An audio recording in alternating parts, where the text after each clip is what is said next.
recognized to Mr. Massie. Thank you, Mr. Chairman. After sitting here for 2 hours in this hearing, talking about, quote, science-based rules, I'm reminded why a lot of people think that Washington, D.C. is a 10-mile square surrounded by reality.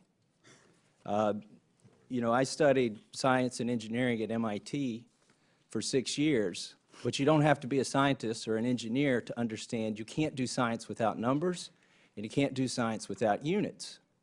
I've heard terms like flow, duration, wet, dry, intermittent, but these things are not defined, have not been defined today, and are not defined in your rule. I've read the rule.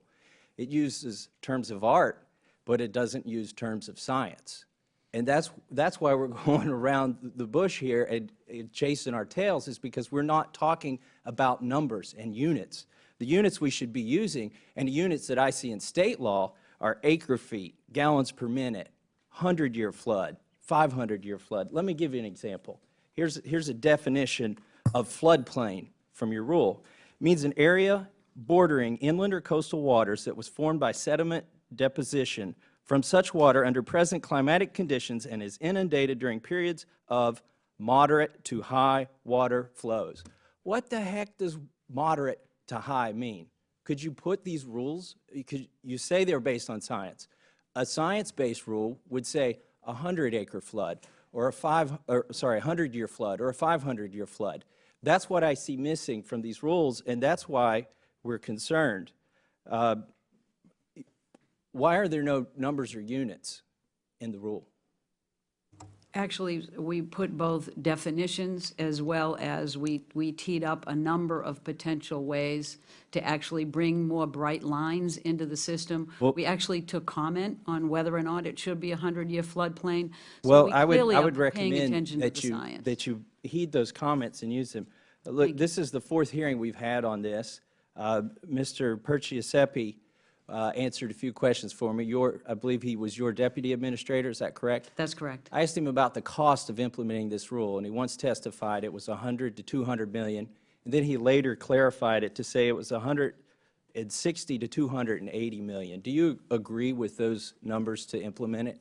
If you give me 1 second, I can tell you what the numbers are.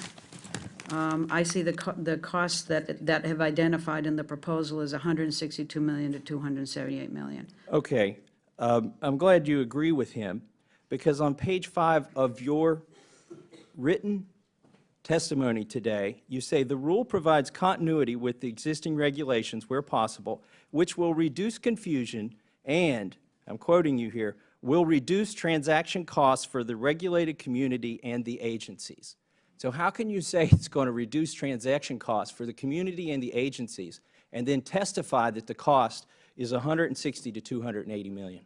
Well, because we are looking at both, looking at the overall cost of implementation and then looking at how effective we are in reaching those waters that are necessary to protect. And I think I made it clear earlier that part of the implementation challenge is that there are some waters which we are failing to protect that need to be protected, and there are others where we're spending significant costs and money to go after waters that are not essential for protection. And we're trying to clarify that.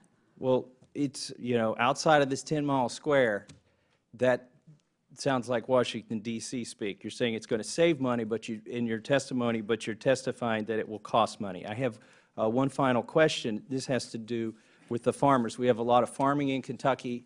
I farm myself, and on page 6 of your testimony, you say this rule maintains the longstanding exclusions for prior converted cropland. And I'm glad for that. That sounds generous. But anybody who farms knows that you don't always plow that cropland every year. Some years you have good years, some years you have bad years, some years you use it for pasture, some years you merely let it go fallow. And one concern that I've seen with the Army Corps and the EPA is this term called naturalization or renaturalization, where if something is untended for a period of time, they say it's reverted back to its natural state, and now this exemption no longer applies. Will this exemption apply if somebody hasn't farmed that cropland or has used it for some other farming purpose, or just let it go fallow for some period of time? You know, I don't think that I can specifically answer your question, other than to say this doesn't change the way in which the agency has been working with the farming community and the Assistant Secretary definitions. Darcy, would you care to answer? Well, I concur with the administrative. The prior converted cropland exemption remains. I think your question is, how far out does prior converted cropland extend? Correct. And I think because what we've done historically with prior converted cropland would still be the case under the proposed. And what is that? What period of time? I would have to get back to you on that, because I don't know. Gentleman's exact- time's expired. Thank you, my time's expired. Ms.